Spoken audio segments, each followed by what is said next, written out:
le directeur de la prison de Rebeuss comment dire autant pour moi de Sébikotane mu bind bataaxal bu leer nañ ne Ousmane Sonko dafa am comment température de 40 degrés. te day piqué ay crise day daanu voilà yaramam neexul pour c'est comme si bataaxal boobu dafa ñëw tontu Pape Ngagne Ndiaye bu jàppee ni que peut-être comment dirais-je manipulation la wala ay ñeneen ñu faree ci Benno Bokk Yaakaar ñuy continuer di wax ni Ousmane Sonko dara jotu ko feebarul. Imaginez bu fekkee am na manipulation on peut pas manipuler man ci li ma yaakaar bokk mënuñu manipuler le directeur de la prison de Rebeuss. bu fekkee manipulation am na. moom non man gëwuma ni que waa Pastef ak peut-être ñoom ak seen ñoñ dinañ dem ba manipuler kilifa bu mel noonu. parce que il est mieux placé moom nguur gi daanaka la gën a jege que Pastef. donc bu fekkee dem na ba bind bataaxal bu mel noonu jébbal ko le ministre de la justice voilà le témoignage xam nga yàlla bu namee def dara xam nga dañuy ne dëgg mooy njëkk dëgg mooy mujj. c'est ça la réalité. alors après ay juges ñuy notifié di wax la loi. aujourd'hui c'est l'administration pénitentiaire. aujourd'hui de prendre la plume. pour leeral l'antenne des Sénégalais ni que Ousmane Sonko bu ñuy wax ni manipulation effectivement dafa feebar. te moom Abdou Karim Diop on l'invite vraiment si il veut savoir la réalité de cette fuite. il veut connaître la fuite. il n'a qu'à adresser à ces deux fonctionnaires de l'État. mooy maanaam le directeur de la prison de Sébikotane et le ministre de la justice. parce que kii dafa bind jébal ko directement kii.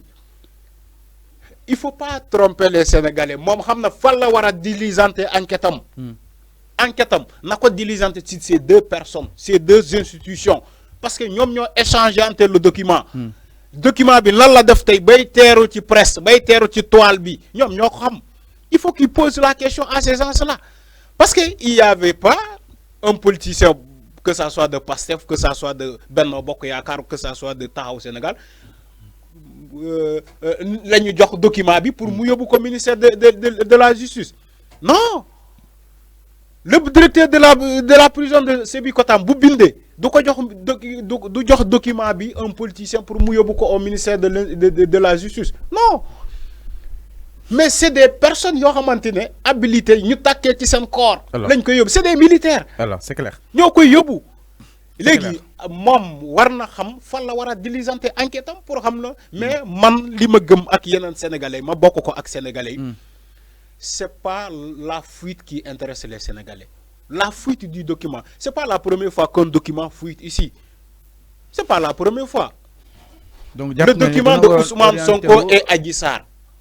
Le fameux, comment dirais-je, certificat médical. Mais fuite na fi ay ñaata yoon. Est-ce que gis na procureur mu def ci enquête bay jàpp ay responsabilités yu fuite loolu. amul. L'enquête de la gendarmerie fuite woon noonu fii. dafa fuite woon est-ce que gis na enquête ba ñu jàpp les responsables. c'est resté vain amul.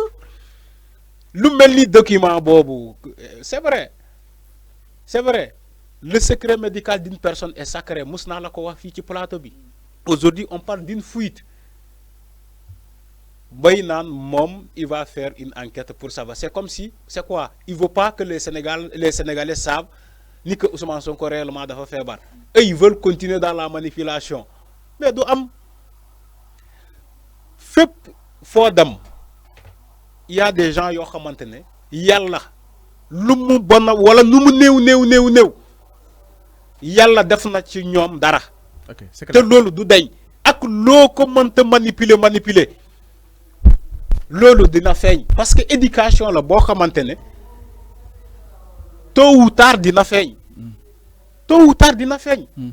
comme lu ñu na ndox du bàyyi yoonam.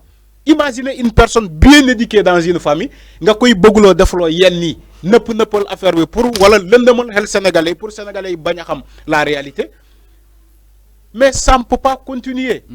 dina am ay failles ci yeneen institution ils vont laisser en rade la bonne information. Au nom des Sénégalais. Alors c'est clair donc chers téléspectateurs jàppale ni itam le procureur de la République a ordonné immédiatement l'ouverture d'une enquête pour identifier les acteurs de la publication sur les données liées sur la situation sanitaire d'Ousmane Sonko. Ainsi, le parquet lance des poursuites judiciaires contre toute personne impliquée. Manikon nag ki nga xam ne que mu di le procureur de la République comme ni nga ko gars yi gisee noonu si note bi moo daal di bind ko benn ko bataaxal ñeex daal di teg loxo képp ki nga xam ni itam sa loxo laale na daal di jëm publier li nga xam ne que moo di ay nouvelles Ousmane Sonko sur la toile waaye itam moom itam jàpp na ni bépp corps bi nga xam ni itam da see daal di impliqué wu yoon ak wàllu yoonal leen daal di def li nga xam ne que mu di liggéeyam si sukkandikoo si communiqué bi nga xam ne itam procureur moo ko daal di xaatim boobu de communiqué gis nañ fa li nga xam ne que moo di la division sur des supports de communication d'une correspondance administrative et interne émanant de la direction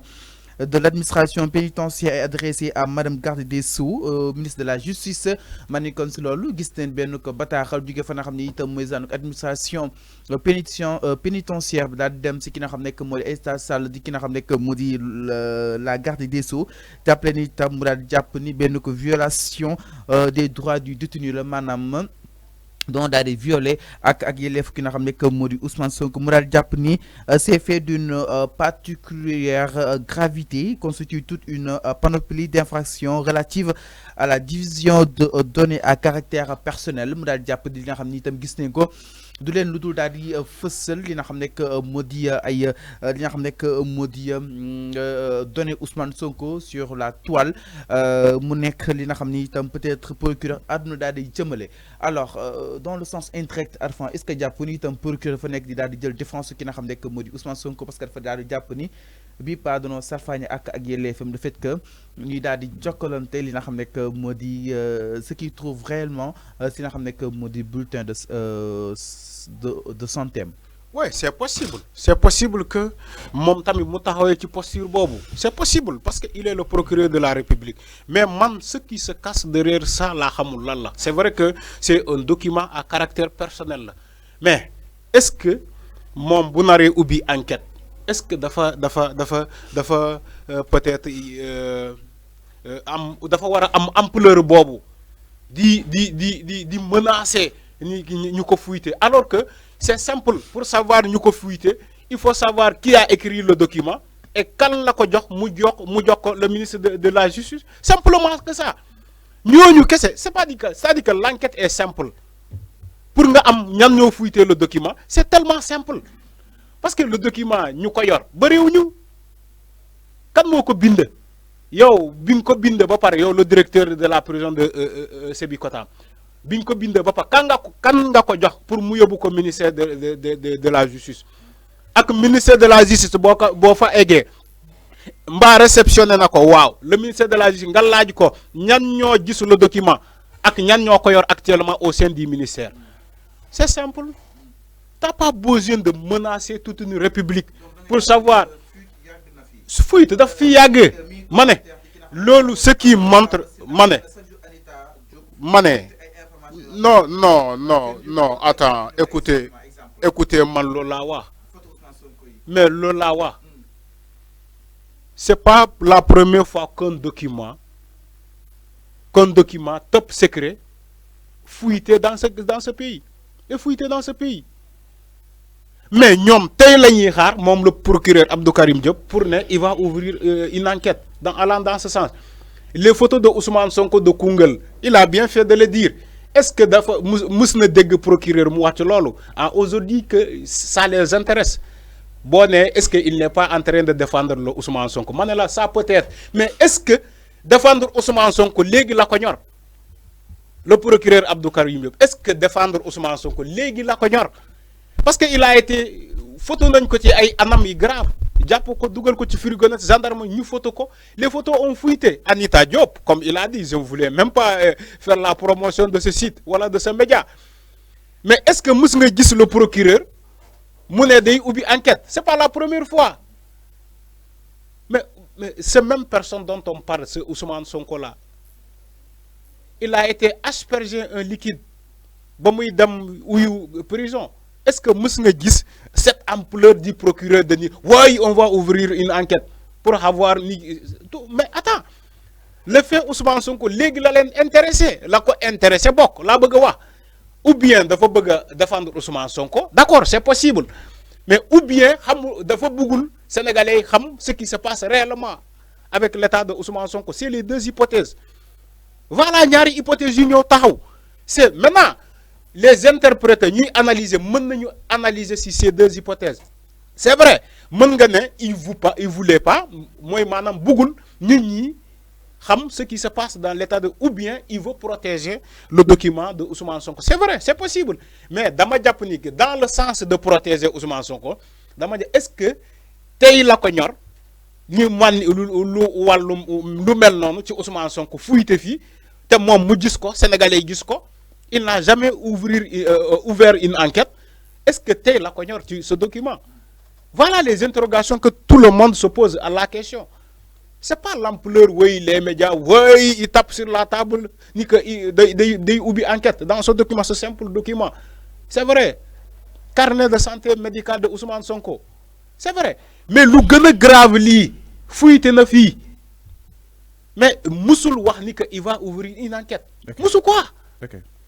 Là, moi, animé ce document-là, bon, il n'y a pas tellement de choses grave, peut-être seulement, c'est vrai que c'est secret, c'est normal. Maintenant l'avoir fini, on n'a pas le droit de diffuser les secrets jambour, secrets médicaux. C'est que, ouais, mais bien sûr. Bien sûr. Comment ils ont fait que, pour que leurs cellules de communication, voilà, comment adresse, les documents de l'État ne sont pas protégés. Okay. Parce qu'il y a des documents top secrets qui ont fuité dans ce pays. Ils n'arrivent même pas à bloquer cette fuite, à bloquer robinet bobo chaque fois des xelli ci ces documents là.